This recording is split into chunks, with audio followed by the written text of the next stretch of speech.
Luxottica, which is a company based in Milan, is the world's biggest maker of glasses, or eyewear as they like to call it. They make anything really from fairly cheap spectacles that almost anyone would buy to really high-end luxury items. Of course, just like anybody selling to the consumer goods sector, they're under a certain amount of pressure. Consumers around the world aren't buying in the quantities they used to because of the renewed economic downturn. But they've just announced a pretty good set of first quarter results. For this week's View from the Top, I talked to Andrea Guerra, their chief executive. I started off by asking him just how the economic weakness is affecting the company. Our generation of management entrepreneurs is very lucky. We are in a world where finally we can say we can serve another 2 billion consumers in the world. There are no other generations before us that can say such a thing. The market is so wider today. On the other side, everything is much more uncertain. Everything is much more unstable. Business cycles are much shorter. We cannot predict. So I think you need to be more agile, more adaptive, quicker. But I mean, having said all that, we're in the middle of this crisis in the Eurozone. There's one country who might be kicked out of it any moment. How does that impact you? You know, we are well exposed to the world. The world is going very fast today. Italy and Spain today are tough markets. We have grown in the last 24 months in both of them, but they're tough. They represent the sum of the two, 4-5% of our business. Italy is the place where we come from, where our heart is. And the real answer to this is let's give more. So we're giving more ideas. We're sitting next to our customers to satisfy their consumers. Our service, we're trying to do the best of the best. We're inventing capsule collections, special events, special ideas. This is what we're trying to do. But it's tough. But immediately you move away and Germany is not as tough. France is not as tough. I mean, what I was interested in, in a time of economic austerity, do people still go and buy glasses, eyewear? Maybe they buy things a bit cheaper. I mean, what's your feeling about that? Obviously, you're talking about, again, Mediterranean Europe. So if you're talking about the world, I think that the world has never been so healthy. Okay, so people are happy to spend some money on new pairs of sunglasses.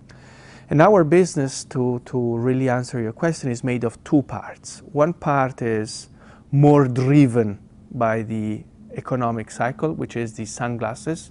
One part which is more needed, which is prescription glasses. If you need them, you need them. So one party maybe is more sexy, but more up and down.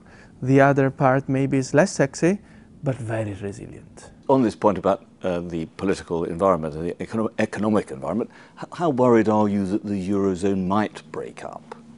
You know, we could endorse what you're saying two ways. Having 20 meetings a day and understanding what will happen, and for sure we will get the wrong answer, or continue to do what we know what to do, the best sunglasses and the best prescription frames we can do. And we chose the second. Well, that's probably sensible. But what about those people, like you've now seen Mr. Hollande in France and Mr. Draghi even saying, well, there ought to be a bit more of a growth programme in the European governments. I mean, again, what do you think of that, or do you just get on with things? Observe what the pragmatic Americans have done. They have devaluated the dollar and spent some money.